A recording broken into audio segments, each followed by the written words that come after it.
오늘 우리가 보려고 하는 것은 온 백성을 이끌어서 하나님 앞에 가는 그 한 사람, 온 세대를 다 이끌고 하나님 앞에 가는 그 한 사람, 온 시대를 이끌어서 하나님 앞에 가는 그 한 사람, 그 역할을 하는 리더가 어떤 모습인가를 좀 보려고 해요.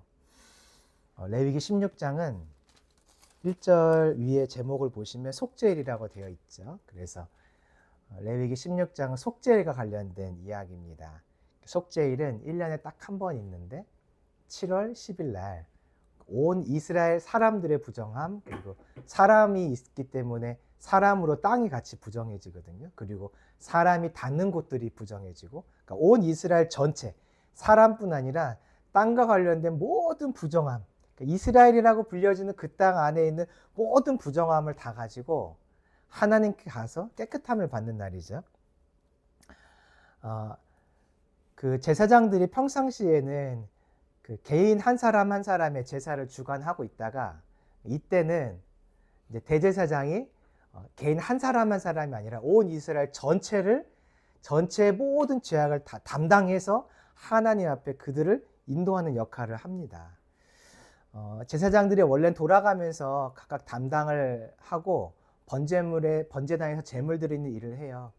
그래서 한 사람 한 사람을 하나님께 연결해 준 역할을 제사장이 하는데, 이때만큼은 대제사장 한 사람이 온 이스라엘을 다 이끌고 가는 날이죠. 그래서 이 레위기 16장에는 대제사장이 해야 되는 일에 대한 이야기가 나와요. 대제사장이 자신을 위해서 해야 될 일, 백성을 위해서 해야 될 일. 왜냐하면 온 백성을 이끌고 내가 대표로 하나님께 나아가기 때문에 나와 관련된 일, 백성과 관련된 일을 하죠. 그런데 오늘 우리가 볼 부분은 나와 관련된 일만 볼 거예요. 1절에서 5절은 제사장이 자신을 위해서 하는 일이에요. 자, 2절을 보시면 성소에 휘장한 법궤위 속죄소 앞에 아무 때나 들어오지 말라. 지성소를 말하죠. 지성소에는 아무 때나 들어오지 말라. 정한 날 딱 1년에 한 번 속죄일 때만 들어갈 수 있어요. 3절을 봤더니 들어올 때 해야 될 일을 말하는데, 3절을 봤더니 첫 번째는 수송아지를 속죄 제물로 삼는다고 말하고 있죠.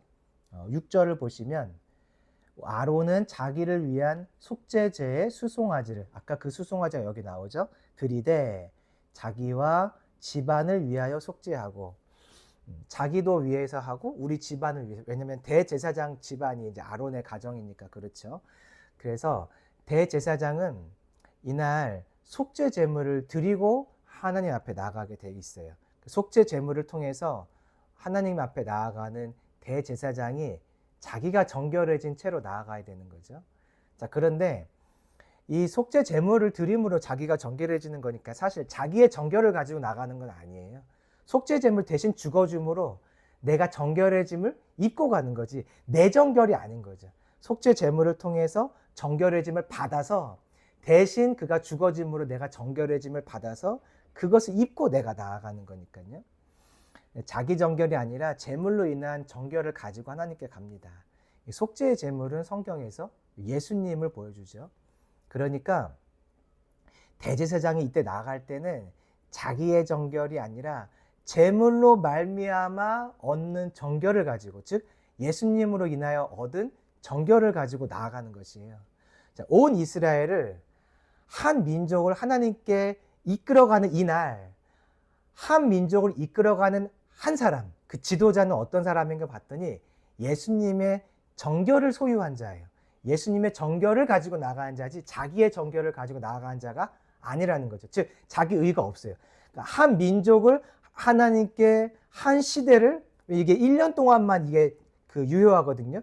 한 시대, 1년이라는 그 시대를 하나님께 가져가는 자, 한 민족, 한 백성을, 한 시대를 하나님께 가져가는 자의 모습을 봤더니 예수님의 정결만 소유해서 내 정결은 없고 내 의가 없는 사람이 이때 이 지도자 역할을 할 수 있는 거죠. 3절을 보니까 또 나와요. 순양을 번제물로 삼는다.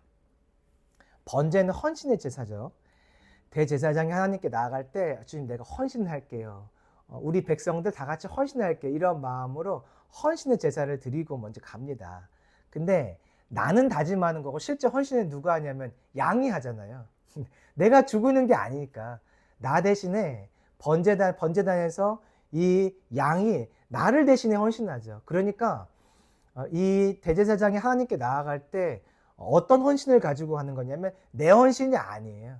양의 헌신을 내 헌신으로 하나님이 인정해 주셔서 나아가는 거지 나의 수고와 애씀으로 나가는 것이 아니라는 거죠. 그런데 성경에서 이 번제 드려지는 이 헌신의 제사는 누구를 보여주냐면 예수님을 보여주죠.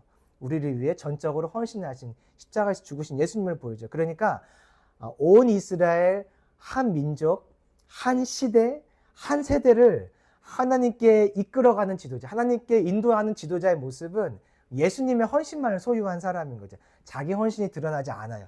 전혀 내세울 수가 없어요. 양의 헌신으로 들어가니까. 자, 4절 세 번째 일이 나오는데 거룩한 세마포 속옷과 속바지, 띠, 관을 쓰고 입고 메고 가라고 되어 있어요. 거룩한 옷이죠.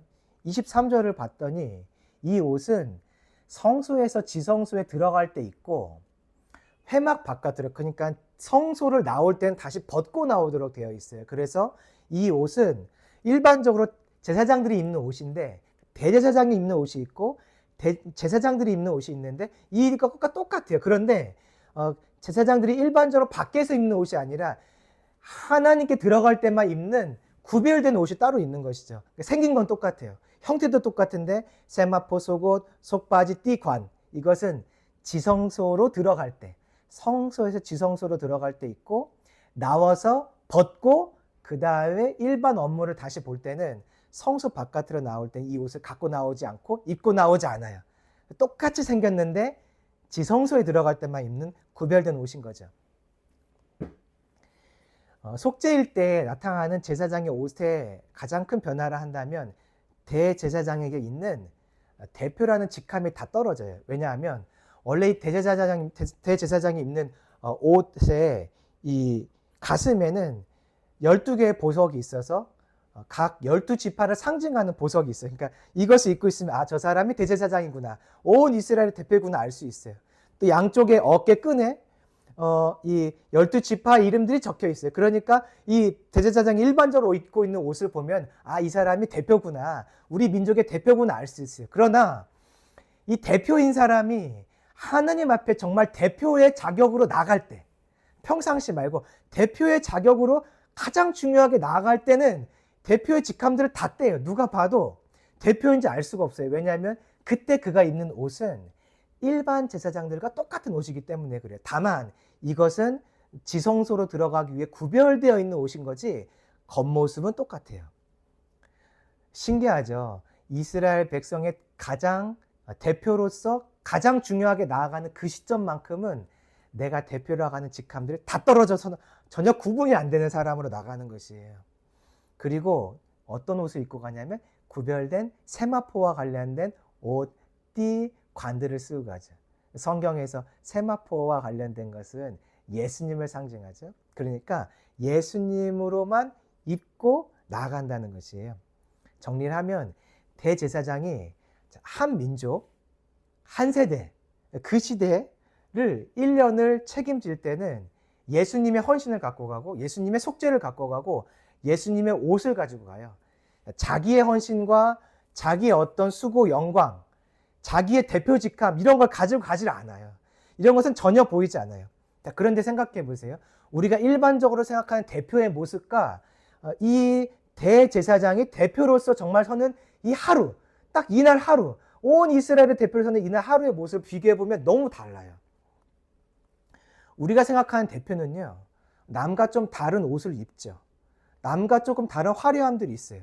대표라 하면 최소한 이 사람은 다른 사람들이 이루지 못한 어떤 경력과 어떤 능력들이 있는 사람이 대표지 평범한 사람이 대표는 아니잖아요. 대표이기 때문에 조금 더 빛이 나요. 그가 입는 옷이나 그가 타고 오는 차나 그의 어떤 행동 이런 것들이 대표이기 때문에 남달라야 대표죠. 남달라야. 주위에서도요, 누가 대표라고 한다면 그 사람이 어떤 그룹의 어떤 모임의 대표로 나간다고 할 때는 옷도 좀 신경 써줘요. 제가 봤더니 어떤 분이 이렇게 교회 대표로 어떤 큰 부흥회나 집회에 나간다고 하면 그때는 목사님이 자기 잔 타고 가는 것 같아요. 어떤 장로님이 좋은 차를 갖고 계신 장로님이 라이드를 해주시더라고요. 그래서 좋은 차를 타고 보통 가시더라고요. 그러니까 대표라 할 때 사람들이 생각할 때는 이 사람이 대표로서 빛나도록 영광스러움들을 자기 것이 아니더라도 채워서 대표의 자리에 서게 만든다는 것이죠. 그 자리에 서는 자신도 좀 그렇게 생각하는 것 같아요. 이때만큼 내가 조금 더 좋은 옷, 조금 더 어떤 준비된 외모, 준비된 어떤 것들을 가지고 간단 말이죠. 핸드백 하나를 들고 가더라 하더라도, 가방 하나 들고 가더라도 백팩 메고 가지는 않을 거란 말이죠. 좋은 거, 뭔가 좀 더 정결하게 깨끗해 보이는 거, 좋은 것들을 가지고 간다. 그러니까 대표로 설 때 사람들은, 우리의 생각은 대표이기 때문에 좀 더 아름답고 대표다움을 가지고 서도록 우린 요청하는데, 또 주위 사람들도 그렇게 하길 요청하는데, 하나님은요, 가장 중요한 이 순간, 한 민족, 한 세대, 한 시대를 끌고 가야 될 이 대표, 그 시대를 주님께 맡겨드릴 대표, 그 시대를 주님께 책임져 달라고 이끌고 가는 그 대표가 하나님 앞에 설 때는 우리가 생각하는 그 영광스러움들은 다 내려놓고, 도대체 이 사람이 대표인지 대표가 아닌지 조차 구분되지 않는 모습으로 나오기를 원하신다는 것이죠. 대신에 뭘 요청하시냐면 예수 그리스도만 옷 입고 예수 그리스도만 속에 채우고 예수 그리스도만 겉을 채워서 내게 나와라, 이 말씀을 하고 계세요. 그런 사람이 한 세대를 담당할 수 있어요. 이 사람은 대제사장이기 때문에 평상시에는 한 사람 한 사람만 담당해줘요. 그날 제사를 드린다 한다면 하루 동안 제사를 드릴 수 있는 사람이 한정돼 있을 것이에요.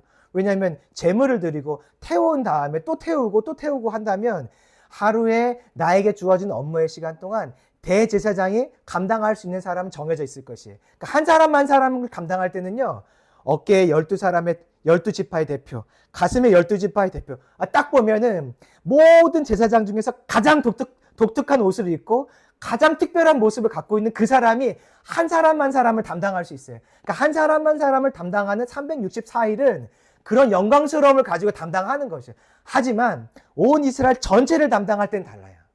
하나님이 그때는 그 영광스러움들을 다 벗어 던지고 예수 그리스도의 옷, 예수 그리스도의 내면, 예수 그리스도의 어떠함들을 채운 사람만 내 앞에 서라. 그런 사람만 온 이스라엘, 온 시대, 온 세대를 담당할 수 있어라고 주님은 말씀하고 계신 것이에요. 그러고 봤더니 대제사장이 이 원래 겉에 있는 그 겉옷과 에봇 이런 것들의 화려함 속에 이 옷을 똑같이 입고 있거든요. 다만 그날은 속죄일 때는 똑같은 속옷인데 구별된 옷을 입는 것이에요. 그 모습을 생각해 볼 때 이 대제사장은 겉의 화려함과 내가 대표지, 내가 영광스러운 옷을 입고 있지 하지만 속에는 항상 무엇을 품고 있어야 되냐면 똑같은 옷, 예수 그리스도의 옷, 예수 그리스도의 속죄함, 예수 그리스도의 영광, 예수 그리스도의 헌신만 마음에 품고 내 의와 내 자랑과 나의 어떠함들은 이미 가려진 채 이 속옷에 다 덮어둔 채로 계속 살되 겉은 영광스러운 것이에요. 겉은 엄청 영광스럽고 사람들도 대제사장 이러면서 영광스럽게 그를 높여주지만 그는 항상 아니야, 나의 헌신이 아니야, 나의 속죄함이 아니야, 나의 옷이 아니야, 예수 그리스도의 옷이야, 예수 그리스도의 헌신이야. 이것을 계속 마음에 품고 속에 품고 겉옷에 감추고 영광스러움 안에 감춘 채 그것을 가지고 있다가 그날 하루 나가는 것이죠. 그런 사람이 바로 시대를 담당할 수 있는 사람이고, 그런 사람이 세대를 담당할 수 있는 사람이고, 그런 사람이 한 민족을 담당할 수 있는 사람이더라고요. 전 영광스러움으로 나가고 능력으로 나가는 건지 알았어요. 그런 사람이, 큰 능력을 가진 사람만이 시대를 담당할 수 있다 생각했어요. 그래서 항상 저도 이렇게 주님 손에 기름 부어주세요. 제가 길 걸어갈 때 저도 이렇게 혼자 이렇게 하면서 걸어갈 때가 있어요. 하나님, 내 손에 기름 부어주세요. 여기 영광스러움 허락해 주세요. 혹시 내가 누구를 만난다면 이 손으로 어떤 기름 부음이 흘러가게 해주세요. 그런 기도들을 하고 다니거든요. 근데 제가 놓친 것이 있었어요. 그런 영광스러움 안에 내면인데 예수 그리스도의 속죄함, 예수 그리스도의 헌신, 예수 그리스도를 내 안에 계속 채워달라고 기도를 해야 되는데 이걸 놓치고 있었더라고요. 이것과 기름 부음이 함께 있는 사람이 세대를 담당할 수 있고 시대를 담당할 수 있는데, 저는 능력이 있는 사람이 세대와 시대를 담당할 수 있다고 생각해서 전 그것을 기도하고 있었어요. 그런데 제가 이 내용을 보면서, 이 말씀을 보면서 그렇지 않구나. 나의 대표성, 나의 영광, 나의 능력, 나의 경험으로는 경험을 가지고 이스라엘을 한 민족을 하나님께 올려드릴 수 있는 것이 아니구나. 왜 그럴까? 왜 그럴까? 능력이 있으면 이스라엘 한 백성을 한 시대를 끌고 갈 수 있는데 왜 안 될까? 생각을 해봤더니 그것으로는 죄를 씻을 수 없기 때문에 그래요. 지금 속죄일이잖아요. 속죄일. 한 해를 주님께 이 백성들 불쌍히 여기시고 용서해 주세요. 한 해 동안 진노하지 마시고 이 백성들에게 은혜를 좀 베풀어 주세요. 한 해 동안 지은 죄들 용서해 주시고 다음 한 해도 좀 맡깁니다 하면서 주님께 이 백성을 맡기는, 죄를 씻는 그 일을 감당할 때에는 나의 능력과 경험과 대표한 직함과 영광은 아무 쓸모 없는 거더라고요. 그때 필요한 건 예수님밖에 없었어요. 십자가밖에 없고 보혈밖에 없는 것이죠. 그것으로 주께 나아가야만 이 백성이 정말로 예수 그리스도의 은혜로 인하여서 하나님의 긍휼이 덮어지고, 그동안의 삶이 하나님의 긍휼로 덮어지고, 앞으로 1년의 삶이 하나님의 긍휼로 덮어져서 살 수 있을 뿐 아니라 부르심을 따라 순종하며 나아갈 수 있는 것이었어요. 그래서 한 민족이 영적인 싸움에서 승리를 가져오도록 인도할 수 있는 한 세대가 하나님 앞에 다 같이 깨어날 수 있도록 담당하는 그 통로 역할을 하는 지도자는 능력과 권세만을 가진 자가 아니라 안에 예수 그리스도의 속죄와 헌신과 예수 그리스도를 채워진, 속옷은 예수 그리스도를 채워진 세마포 옷을 입은, 예수님으로만 옷 입은 그 사람이 겉에 하나님이 부어주신 영광스러운 에봇을 입고 나아가서 이것을 감당할 수 있는 것이더라고요. 오늘 이 나라에 필요한 사람이 어떤 사람일까 생각했을 때 이 속옷이 준비된 사람이었어요. 능력과 권세를 입은 사람은 많이 있는 것 같아요. 유튜브를 보니까 능력이 출중한 사람들이 많아요. 말씀도 잘 전하는 사람들이 많아요. 근데 그것만으로는 세대를 감당할 수 없어요. 1년이라는 시간을 감당할 수 없어요. 감당하려면 속옷이 준비되어 있어야 되는 거죠. 속옷, 세마포 속옷. 저 이스라엘 땅에 어떤 리더가 필요할까? 지금 있는 그 총리도 뭐 나름 어떤 역할들을 감당하고 있지만 저 땅에 필요한 리더는 어떤 사람일까? 봤더니 능력과 권세, 전쟁을 잘 싸워낼 수 있는, 내게 우리 민족들이 잡혀가 있는데 인질들을 잘 구출해내는 그런 전략과 전술을 가진 사람 맞지만 속옷이 준비되어 있는 사람이 있어야 되더라고요. 미국도 마찬가지로 그 땅에 필요한 사람이 누구일까? 속옷이 준비된 사람, 그리고 권세를 가진 사람, 이런 사람들이 세워지기를 우리가 기도한다면 우리나라와 또 미국과 또 이스라엘에 이런 사람이 준비되어서 한 시대, 한 민족, 한 세대를 담당하는 그런 은혜로운 사람이 준비되지 않을까, 이런 마음이 좀 들었습니다. 그래서 오늘은 우리 이 기도를 좀 했으면 좋겠어요. 하나님, 예수 그리스도의 속죄함을 입고 예수 그리스도의 헌신을 입고 예수 그리스도의 옷을 입은 자들이 이 땅 가운데 세워지게 하여 주옵소서. 같이 이 기도를 좀 했으면 좋겠습니다.